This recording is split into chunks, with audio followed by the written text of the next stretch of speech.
अहोई अष्टमी का व्रत कार्तिक कृष्ण पक्ष की अष्टमी तिथि को मनाया जाता है। इस दिन माताएं अपने बच्चों की रक्षा के लिए पूरा दिन व्रत करती हैं। शाम को दीवार पर छाप कर अहोई माता की पूजा करती हैं और कथा सुनती हैं।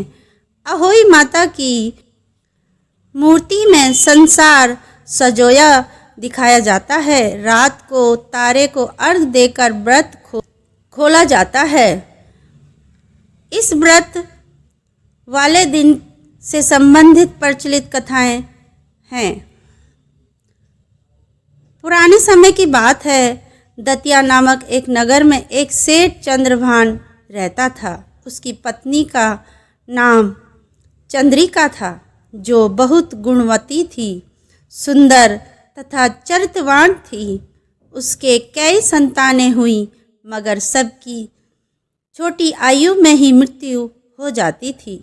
संतानों के इस तरह मरते रहने के कारण पति पत्नी बहुत दुखी थे तथा उन्हें चिंता थी कि उनकी मृत्यु के पश्चात उनका वंश कौन चलाएगा।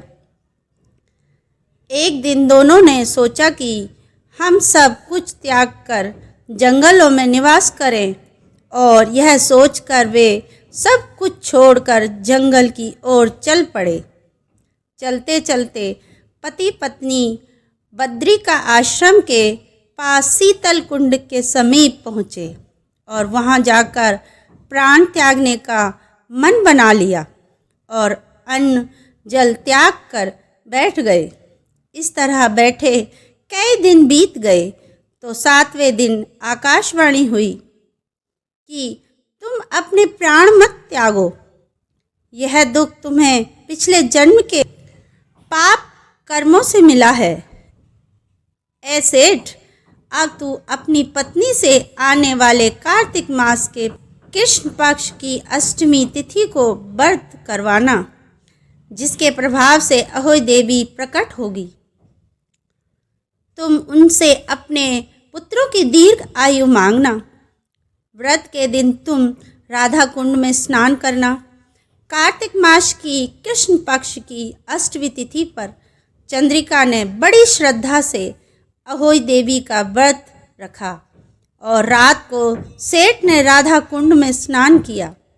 जब सेठ स्नान करके वापस आ रहा था तो रास्ते में अहोई देवी ने दर्शन दिए और बोली, मैं तुम पर बहुत प्रसन्न हूँ, तुम मुझसे कोई भी वर मांगो।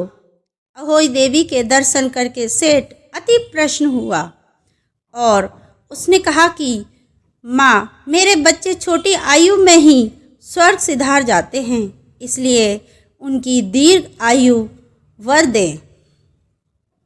अहोई देवी ने कहा कि ऐसा ही होगा।